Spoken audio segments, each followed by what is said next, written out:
உங்க வீட்லயோ, சுற்றத்திலேயோ இருக்கும் விதவை பெண்கள சிலர் ஏன் இன்னும் வேற மாதிரி பார்க்குறாங்க தெரியுமா?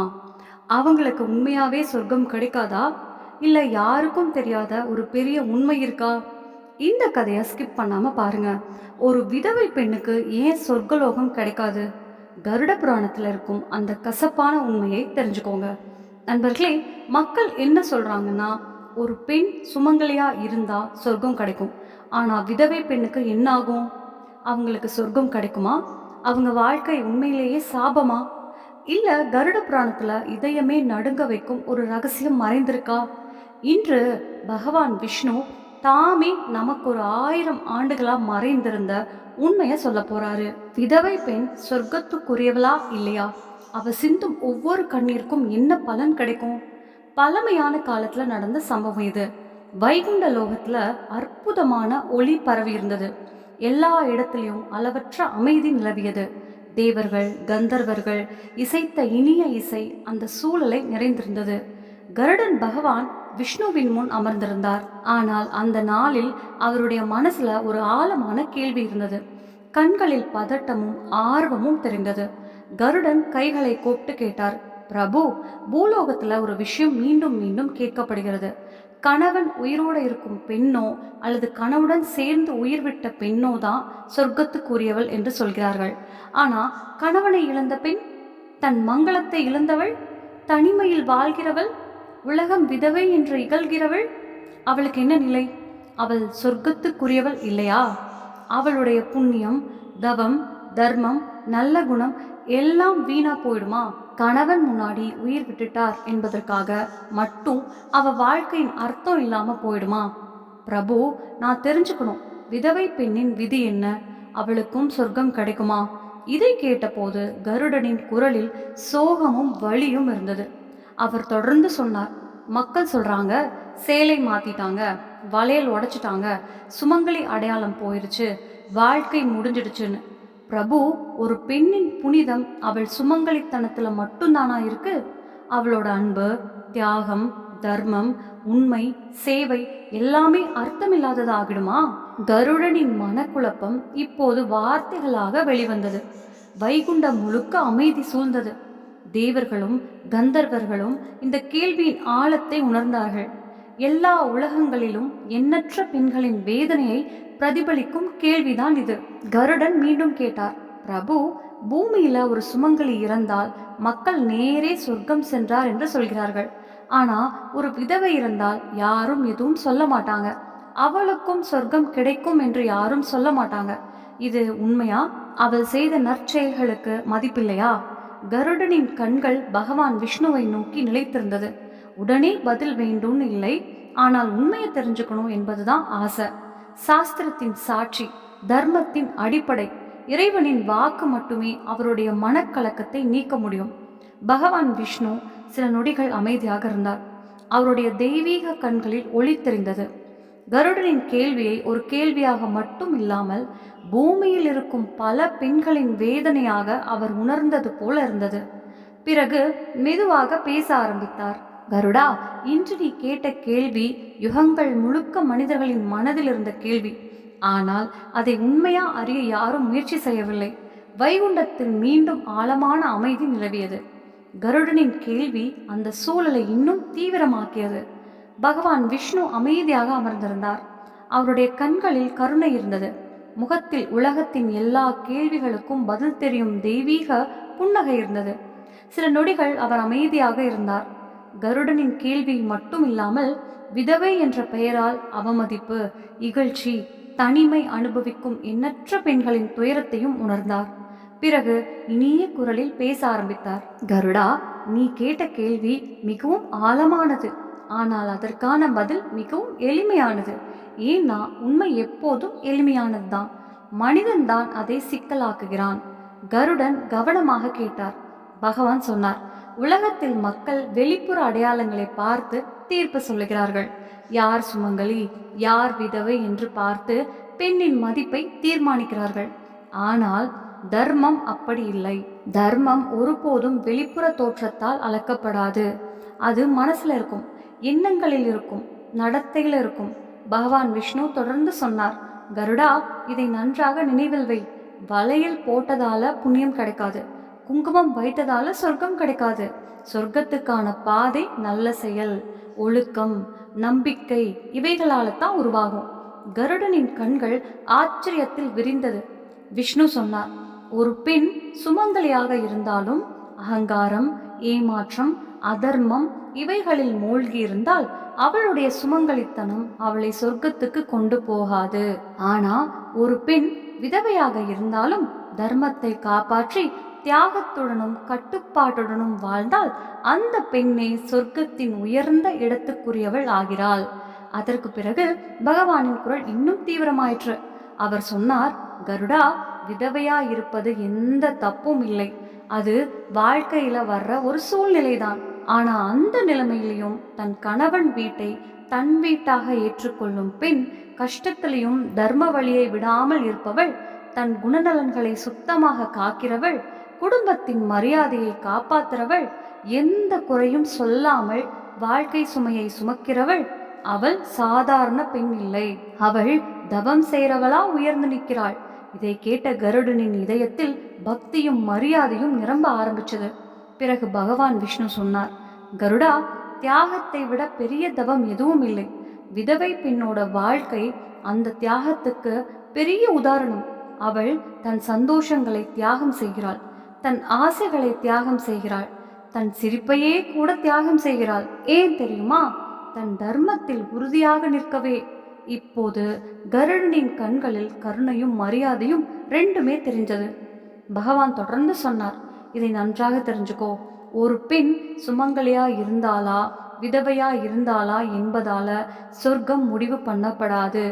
அவள் வாழ்க்கையில் எவ்வளவு உண்மையாக வாழ்ந்தாள், எவ்வளவு தர்மம் காத்தாள், எவ்வளவு தியாகம் செய்தாள் என்பதை பொறுத்துதான் சொர்க்கம் முடிவு பண்ணப்படும்.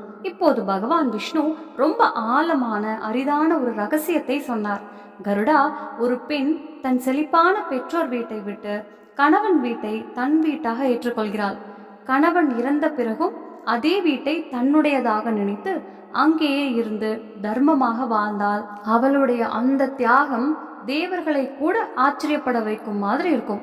இதை கேட்ட கருடன் அதிர்ச்சியில் நின்றார். பகவான் தொடர்ந்து சொன்னார், அப்படிப்பட்ட பெண்ணை நானே ஆசீர்வதிக்கிறேன். அவள் சொர்க்கத்தில் 4 கோடி தெய்வீக ஆண்டுகள் அளவுக்கு பேரானந்தமா வாழ்வாள். மறுபிறவி எடுத்தாலும் பெரிய செல்வமும் புண்ணியமும் உள்ள குடும்பத்தில் பிறப்பாள். இப்போது கருடன் முழுவதும் உணர்ச்சியிலேயே மூழ்கியிருந்தார். மனதில் இருந்த சந்தேகம் கொஞ்சம் கொஞ்சமா மறைய ஆரம்பிச்சது. அவர் பணிவுடன் சொன்னார், பிரபு, இன்றுதான் எனக்கு புரிந்தது. உலகத்தின் பார்வை எவ்வளவு சின்னது, உங்கள் நீதி எவ்வளவு பெரியது. மக்கள் விதவை பெண்ணை துரதிர்ஷ்டத்தின் அடையாளம் என்று பார்க்கிறார்கள். ஆனால் உங்க பார்வையில் அவள் தவமும் தியாகமும் நிறைந்த உருவம். பிறகு பகவான் விஷ்ணு அமைதியான குரலில் சொன்னார், கருடா, நினைச்சுக்கோ, நான் யாரையும் வெளி தோற்றத்தை பார்த்து எடை போட மாட்டேன். நான் பார்ப்பது அவர்களின் இதயத்தை மட்டுமே. விதவையாயிருந்தாலும் சுமங்கலையாக இருந்தாலும் தர்மம், உண்மை, தியாகம் வழியில் நடக்கும் எந்த பெண்ணும் எனக்கு சமமானவைதான். சொர்க்கத்தில் அவர்களுக்கு இடம் நிச்சயம் உண்டு. பூலோகத்தில் கனகபுரம் என்ற சிறிய அமைதியான புனிதமான ஒரு கிராமம் இருந்தது. அது பெரிய கிராமம் இல்லை, ஆனா எங்க பார்த்தாலும் பசுமை இருந்தது. சின்ன சின்ன மண் வீடுகள் இருந்தது. மக்களிடையே அன்பும் ஒற்றுமையும் இருந்தது. அந்த கிராமத்தில் தான் அனுஷ்யா என்ற எளிமையான மென்மையான கணவனை மதிக்கும் ஒரு பெண் வாழ்ந்து வந்தாள். அவளுடைய குணம் அத்தனை இனிமையாக இருந்ததால் கிராமத்தில் இருந்த ஒவ்வொருவரும் அவளை மரியாதையாக மருமகளே என்று கூப்பிடுவார்கள். அனுஷ்யாவின் பிறந்த வீடு மிகவும் செல்வந்தமானது. அவளுடைய அப்பா பெரிய வியாபாரி. வீட்டில் எதற்கும் குறையில்லை. தங்கம், வெள்ளி, வேலைக்காரர்கள், வசதிகள் எல்லாமே இருந்தது. ஆனால் கல்யாணத்துக்கு பிறகு கணவன் இருந்த சின்ன வீட்டுக்கு வந்தபோது எந்த குறையும் சொல்லாமல் அதையே தன் உலகமாக ஏற்றுக்கொண்டாள். அவளுடைய கணவன் ராகவ் சாதாரணமானவர்தான். ஆனால் உழைப்பும் நேர்மையும் நிறைந்த இளைஞன். வீட்டில் பணம் குறைவாக இருந்தாலும் அன்பு, மரியாதை, எளிமை எல்லாம் நிறைந்திருந்தது. அனுஷ்யா ஒருபோதும் தன் பிறந்த வீட்டின் செல்வத்தை பெருமை பேசவில்லை. அவள் மனசு முழுக்க ராகவோடு இருந்தது. அந்த சின்ன வீட்டை சிரிப்பாலும் அன்பாலும் நிரப்புவதில் தான் இருந்தது. அவள் காலையிலேயே எழுந்து வீட்டு முற்றம் சுத்தம் செய்வாள், துளசிக்கு தண்ணீர் ஊற்றுவாள், மாட்டுக்கு தீனி வைப்பாள். பிறகு ராகவுக்காக சாப்பாடும் செய்வாள். ராகவ் வயலுக்கு போவார். அவர் திரும்பி வரும் வரை அனுஷ்யா துணி துவைப்பாள், வீட்டை பார்த்து கொள்வாள், கிராமத்து பெண்களுக்கு உதவி செய்வாள். இருவரும் தங்களுடைய சின்ன உலகத்தில் ரொம்ப சந்தோஷமாக இருந்தாங்க. ஒரு நாள் ராகவ் சிரித்தபடி கேட்டார், அனுஷ்யா, உன் பிறந்த வீடு எவ்வளவு பெரியது, செல்வம் நிறைந்தது. இங்கே இந்த சின்ன குடிசையில் உனக்கு கஷ்டமா தெரியலையா? அனுஷ்யா சிரித்தாள். அன்பு இல்லாத பெரிய வீடு எதுக்கு? என் உலகம் நீ இருக்கும் இடம்தான். இதை கேட்ட ராகவின் கண்கள் கலங்குச்சு. வாழ்க்கை எப்போதும் நேரா போகாது. சில நேரம் திடீர்னு வரும் ஒரு திருப்பம் மனிதனை உள்ளுக்குள் உடைத்து விடும். அப்படி ஒரு வருடம் வந்தது. அந்த கிராமத்தில் கொடூரமான வெள்ளம் வந்தது. ஒரு இரவு வயல்களை காப்பாற்ற ராகவ் சென்றார். திடீரென வேகமான நீர் சரிவில் சிக்கிக் கொண்டார். கிராம மக்கள் பலமாக தேடினார்கள். ஆனால் காலையில் நதிக்கரையில் அவருடைய உயிரற்ற உடல் கிடைத்தது. அனுஷ்யாவின் உலகம் அந்த நொடியிலேயே சிதறிப்போனது. கணவனின் உடலை பார்த்தவுடன் அவள் கதறி அழுதாள். பிரபு, எனக்கு இருந்த ஒரே துணையும் எடுத்துட்டீங்க, இப்போ நான் எப்படி வாழ்வேன் என்று அவள் கதறினாள். அவளோட அந்த அழுகுரலை கேட்டு கிராமத்து பெண்களோட கண்களும் கலங்குச்சு. ராகவின் இறுதி சடங்குக்கு பிறகு சில பெண்கள் மெதுவா பேசிக்கிட்டாங்க. இப்போ மருமகள் தன் அப்பா வீட்டுக்கு போயிடுவாளே, தனியா எப்படி இருப்பா, விதவை வாழ்க்கை ரொம்ப கஷ்டம். சிலர் இதுவும் சொன்னாங்க. இப்போ இவளுக்கு வீடு ஏது? ஆனா அனுஷ்யா தலையை நிமிர்த்தினாள். கண்ணீரை துடைத்து உறுதியான குரலில் சொன்னாள், என் கணவன் கடைசி மூச்சு விட்ட வீடு இதுதான். என் வாழ்க்கையும் இங்கதான் முடியும். அவளோட இந்த பதிலை கேட்ட முழு கிராமம் அதிர்ச்சி ஆயிடுச்சு. நாட்கள் போக ஆரம்பிச்சது. வீட்டை நடத்த யாரும் இல்லை, வயலும் இல்லை, வருமானமும் இல்லை, துணையும் இல்லை. ஆனா அனுஷ்யா உடைந்து போகிற பெண் இல்லை. அவளே வயலில் வேலை செய்ய ஆரம்பித்தாள். பிறர் வீடுகளில் உதவி வேலை செய்தாள், கோவிலில் சேவை செய்தாள். ராகவின் அம்மா அப்பாவையும் பார்த்துக்கிட்டாள். தன் பிறந்த வீட்டிலிருந்து ஒரு சிறிய உதவியும் கேட்கவில்லை. ஏன்னா அவளுக்கு தெரியும், கணவன் வீடுதான் அவளோட தர்மம்.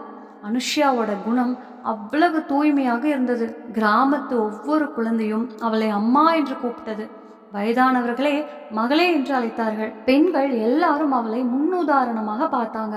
அவள் ஒருபோதும் யாரையும் குறை சொல்லவில்லை, யாருக்கும் துன்பம் கொடுக்கவில்லை, யாரோட நடத்தை பற்றி விரல் சுட்டி பேசவில்லை. அவளோட வாழ்க்கை முழுக்க தியாகம், சேவை, அமைதி நிறைந்த உதாரணமா மாறுச்சு. பகலில் அனுஷ்யா எல்லார்கிட்டையும் சிரிச்சு பேசுவாள். ஆனா இரவில் விளக்கின் முன்னாடி உட்கார்ந்து அழுவாள். அந்த தீபத்தின் ஜோதி கூட அவளோட வேதனையை கேட்கிற மாதிரி தள்ளாடுச்சு. அவள் அடிக்கடி சொல்வாள், பிரபு, என் கணவன் போயிட்டாரு, ஆனா அவர் பெயருக்கு நான் கலங்க வராத மாதிரி எனக்கு வலிமை கொடுங்க. அவளோட இந்த பிரார்த்தனை சொர்க்கம் வரை சென்று சேர்ந்தது. ஒரு நாள் அவளோட அப்பா வீட்டார் வந்தாங்க.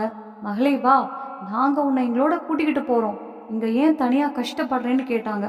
அனுஷ்யா அமைதியா சொன்னாள், அப்பா, நான் சுமங்கலியா வந்த வீடு இதுதான். என் வாழ்க்கையும் இங்கதான் முடியும். நான் கணவன் வீட்டை விட்டு போக மாட்டேன். அதை கேட்டு அவளோட அப்பாவும் மனசு உருகிட்டாரு. மெதுவா மெதுவா அவளோட தவம், தியாகம், தர்மம் எல்லாம் தேவருலகத்தையே கவர ஆரம்பிச்சது. ஒரு நாள் சொர்க்கத்தில் நாரதன் சொன்னார், தேவர்களே, பூமியில் ஒரு பெண் இருக்கிறாள். விதவையா இருந்தும் அவ இவ்வளவு தர்மமா வாழ்றாள். அவளோட புண்ணியத்தின் மனம் சொர்க்கம் வரை வந்துச்சு. தேவர்கள் ஆச்சரியமா சொன்னார்கள், விதவையாகி இவ்வளவு உயர்ந்த தவமா? இது ரொம்ப அரிது. காலம் போய்கிட்டே இருந்தது. ஒரு நாள் அனுஷ்யா உயிர் விட்டாள். அவளோட முகத்தில் இருந்த ஒளியை பார்த்து மக்கள் நடுங்கினாங்க. கிராமம் முழுக்க ஒரே பேச்சு, இவள் சாதாரண பெண்ணா? அவளோட இறுதி சடங்கின் போது நெருப்பின் ஜுவாலையிலிருந்து தெய்வீக மனம் பரவிச்சு. அவளோட உடல் பூமியில இருந்தாலும் ஆன்மா மெதுவா மேலே எழ ஆரம்பிச்சது. சுற்றிலும் வெள்ளை ஒளி பரவிச்சு.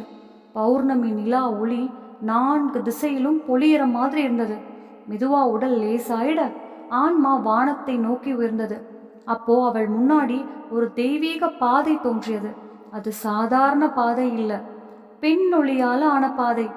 இரு புறமும் பூமலை பெய்துகிட்டே இருந்தது. வீணையின் இனிய ஒளி, சங்கு சத்தம், மனமுள்ள காற்று எல்லாமே தேவருலகம் அவளை வரவேற்கிற மாதிரி இருந்தது.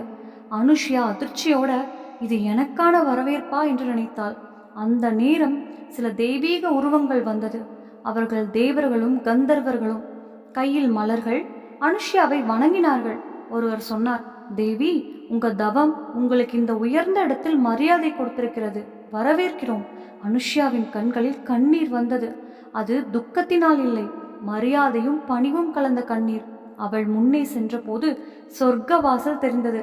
வானவில் 7 நிறங்களோடு ஜொலிச்சது. உள்ளே நுழைந்ததும் அந்த காட்சி அவளை மயக்குச்சு. அங்கே இருட்டு இல்லை, துக்கம் இல்லை, நோய் இல்லை, வேதனை இல்லை. எங்கே பார்த்தாலும் பொன்னான காற்று வீசியது. ஜொலிக்கும் நதிகள் ஓடியது. வானத்தில் பறக்கும் புஷ்ப வாகனங்கள் இருந்தது. அவள் காலடி வைத்த இடமெல்லாம் தாமரை மலர்கள் மலர்ந்தது. மனம் நிறைந்த காற்று சூழலை இனிமையாக்கியச்சு. சொர்க்க தெய்வங்கனைகள் முன்னே வந்து சொன்னார்கள், தேவி, உங்க தர்மம், தியாகம், தூய்மைக்கு தேவர் உலகம் வணங்குது. நீங்க அனுபவிச்ச கஷ்டத்துக்கும் செய்த தியாகத்துக்கும் இப்போ பலன் கிடைக்கும். அனுஷ்யா பணிவோடு சொன்னார், நான் சாதாரண பெண் தான், எனக்கு இவ்வளவு மரியாதையா? தேவர்கள் சிரிச்சு சொன்னார்கள், தவத்தை விட பெரிது எதுவும் இல்லை. உங்க தவத்துக்கு தேவர்கள் கூட வணங்குறாங்க. அந்த நேரம் மறுபுறம் யமதர்மராஜா தோன்றினார். எல்லா தேவர்களும் தலை குனிஞ்சாங்க. அனுஷ்யாவும் வணங்கினாள். யமன் சொன்னார், அனுஷ்யா, நீ விதவையா இருந்தும் தர்மத்தில் இருந்தும் ஒருபோதும் விலகவில்லை. கணவன் வீட்டை விடல, உன் கடமைய விடல, உண்மை, குணம், அமைதி எதையும் விடல. அதனால தேவர்கள் முடிவு பண்ணியிருக்காங்க, உனக்கு பல கோடி தெய்வீக ஆண்டுகள் சொர்க்க சுகம் கிடைக்கும். அனுஷ்யா தலை குனிந்தாள். அவளோட சாதாரண உருவம் இப்போ தெய்வீகமா மாறுச்சு. உடைகள் பொன்னொழியாய் மின்னுச்சு. தலையின் மேல் ஒளி வளையம் தோன்றியது. முகத்தில் அத்தனை தேஜஸ் இருந்தது. அவள் மனசுக்குள் இருந்த துக்கம், தனிமை, வேதனை எல்லாம் மெதுவா மறைய ஆரம்பிச்சது. தேவதூதர்கள் அவளை ஒரு பெரிய அரண்மனைக்கு கூட்டி சென்றார்கள். ரத்தினங்களால் ஆன மாளிகை அது. தங்கத் தூண்கள், நட்சத்திர ஒளி மின்னும் கூரை. ஒரு தேவதூதர் சொன்னார், தேவி, இது உங்களோட மாளிகை. இங்கே ஓய்வெடுப்பீங்க, தியானம் செய்வீங்க, தெய்வீக சுகம் அனுபவிப்பீங்க. அனுஷ்யா ஆச்சரியமா கேட்டாள், எனக்காகவா? இவ்வளவா? அவர் சொன்னார், பூமியில் செய்யும் ஒவ்வொரு தியாகத்துக்கும் சொர்க்கம் 100 மடங்கு பலன் தரும். அவள் உள்ளே செல்ல போன நேரம் ஒரு ஒளி தோன்றியது. அது ராகவ். தெய்வீக உருவத்தில் அவர் சொன்னார், அனுஷ்யா, உன்னால எனக்கும் உயர்ந்த உலகம் கிடைத்தது. உன் அன்பு, தவம், தர்மம் என்னையும் உயர்த்திச்சு. அனுஷ்யாவின் கண்கள் கலங்கின. ராகவ் சொன்னார், பூமியில் உயிரோடு இருக்கும் போது அன்பு தந்தவள், நான் போன பிறகும் தர்மத்தை காத்தவள். அவளுக்காக சொர்க்கவாசல் எப்போதும் திறந்துதான் இருக்கும். அனுஷ்யா கைகளை கூப்பிட்டு சொன்னார், நான் செய்ததெல்லாம் என் கடமைதான், என் தர்மம்தான். ராகவ் சிரித்தபடி சொன்னார், அதே தர்மம்தான் இன்று உன்னை தேவிகளுக்குள் உயர்ந்த இடத்துக்கு கொண்டு வந்திருக்கிறது. சொர்க்கத்துக்குள் செல்லும் முன் அனுஷ்யா ஒரு வாக்கு கொடுத்தாள், எந்த பெண் தர்மத்தை காப்பாத்திக்கிட்டு கஷ்டம் அனுபவிக்கிறாளோ அவளுக்கு நான் சொர்க்கத்தில் துணையாக இருப்பேன். அவள் செய்த தியாகத்துக்கு கண்டிப்பாக பலன் கிடைக்கும்.